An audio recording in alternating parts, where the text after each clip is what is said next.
So we'll be crocheting the braiding extensions onto the dome cap to make the braided wig. But then we will not use the regular crochet pin, use a smaller one.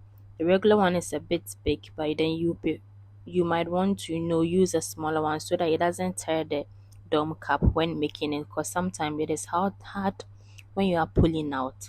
So you try your possible best to get like a crocheting needle that is not too big, that is like small, so that the hair extensions can pass through the dome cap without tearing it. So we go ahead, take small sections of the braiding extension, then pass it through the dome cap.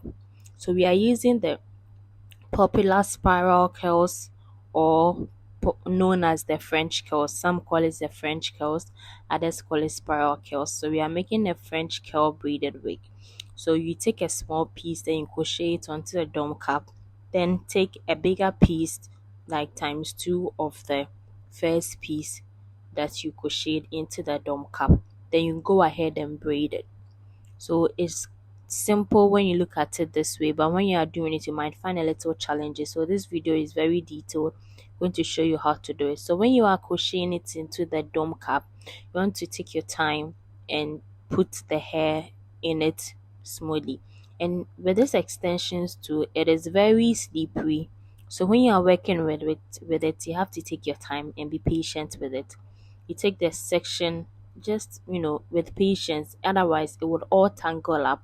You can even spray conditioned water on it, and when you are braiding too and you see that it's tangling up, you look for the middle piece. Like, just look at it, you braid down, look for the middle piece, then you pull it out. Yes, so that it doesn't tangle, because this hair easily tangles. So if you're a new subscriber, thank you for tuning in once again. If you're an old subscriber, you know how we do it.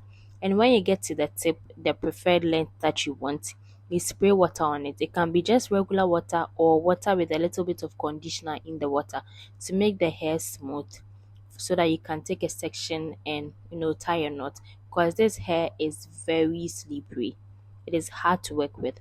So you find where you want the length to be, take a small section like this, then you spray water on it. If you feel like it's still tangling up, then you tie your knot just as I'm doing over here. So this one, you just look at it and do the same thing. I prefer to tie my knot twice, then I go over again and open that little piece, then tie it again, just for extra security. Sometimes the knots will just unravel on its own, so just for extra security. Then the small pieces, when I'm done with the wig, I'll cut those pieces off so that the wig will come out looking very neat and nice. And when you are crocheting the hair onto the dome cap, you have to make sure that you are using the break method when it comes to braiding. You don't put another crochet on top of another braid. So in between two braids, then you crochet a piece or two, just as I'm doing. So you look at where one braid is, and look at where the other braid is, then you find like the middle of it, like this. So you find the middle of it, then you crochet the next hair, so that every braid will fall in between two braids, so you don't have to do so many braids onto the dome cap. When you finish, the wig is going to look too heavy. You don't want like a heavy braided wig, you want something very lightweight that you can easily wear around and move around, because remember, we are making a closure braided wig, which means you don't want it to be too heavy. It has to be, look realistic. So you make sure that you use, like when you are braiding someone's hair, the break method, you braid in between two hairs, just as you can see me do. So as I said earlier on, you take small section, then you crochet, then you take a section twice as the first section you crochet, then go ahead and braid it until you reach this point where you put your closure on it. Depending on the size of closure you are using, you might want to braid up more. You can even decide to pin on the closure before you start, but then I'm using a 6x6 ventilated lace closure. So this is the closure, then I find the middle part of the closure so that it will be easy to lay it on the sewing. Just comb it perfectly, found the middle part, then pin it onto it, just like I'm doing. So this is like a 6x6 closure placement. If you want to like have a detailed video on how I did this placement too, you can let me know down in the comment section, and I'll be very glad to make a video on how to lay a 6x6 closure or do a video on the 6x6 closure replacement. Yeah, so I went ahead and just put the closure on, as you can see me do. Just put the closure on, make sure that it is lying very flat. You have to make sure that the closure is flat because we don't want any bumpiness in the wig. Make sure that the closure is really flat. Then we go ahead and sew the closure with thread and needle.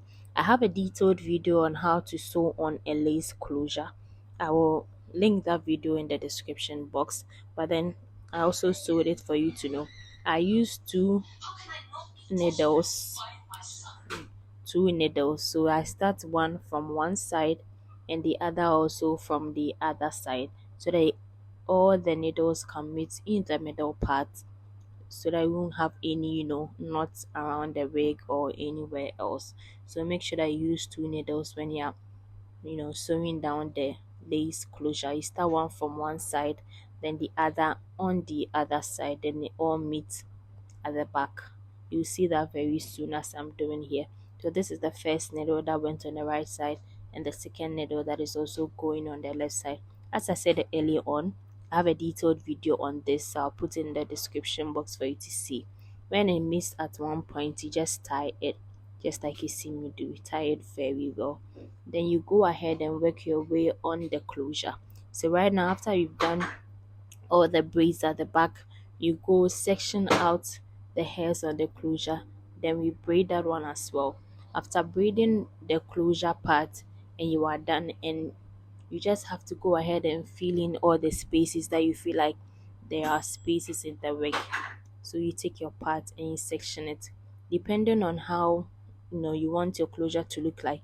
You might go into sections 4 or 3. It depends on the size of closure and the spacing in which you want your braids to be done. So I went ahead and sectioned it. I've already sectioned the closure into equal parts. Then each side I take 4 sections on each side, so it will be a total of 8 sections on the closure, so that I have a lot of braids on the closure, but not too much, a lot that can cover all the spaces behind. Sometimes when you're done, you need to go in back in and feed in just the spaces that you feel like it needs. But I don't want this wig to be too heavy, that's why I did the closure aspect. When I'm done, then I go back in. So after braiding down all my 8 sections, as you can see here, I go ahead and do it one after the other. You take one section, you apply your braiding gel.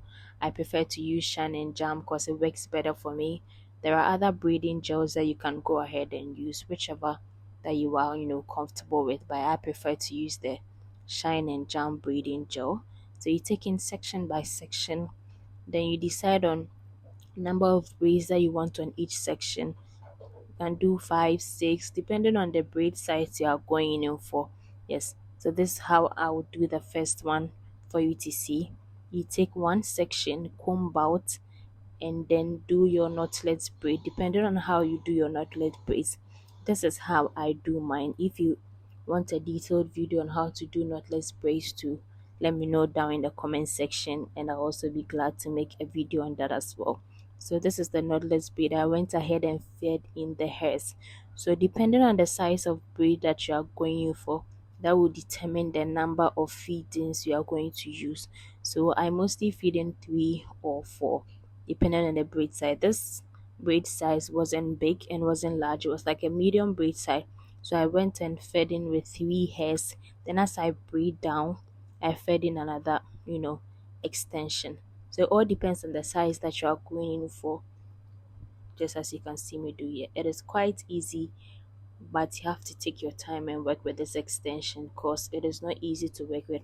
Some people prefer putting the whole extension in water, then you put a little conditioner in the water, then you dip the extension in it so that will be wet before you go ahead and braid it.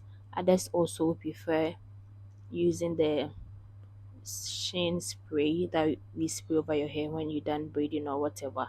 So you decide on which one you want to use because this extension is not easy to work with at all. To be honest, it is not easy, but you have to take your time and do it, one step at a time. Yeah, so this is just how it goes. Then you go ahead and braid all the sections. I have eight sections four on the right and four on the left. So you go ahead and do it just as I've done here. Do your knotless braids, and I'll post a detailed video on how to do knotless braids. Yes, so that is it. If you have any questions about this particular hair, or if you try this and you have any challenges, you can send me a DM on Instagram at 2_trainer.hair. I will also put that in the description box for you as well. It is easy, but if you have any question, just let me know and I'll address that question, that question as well. Okay, so this is the final look of the wig.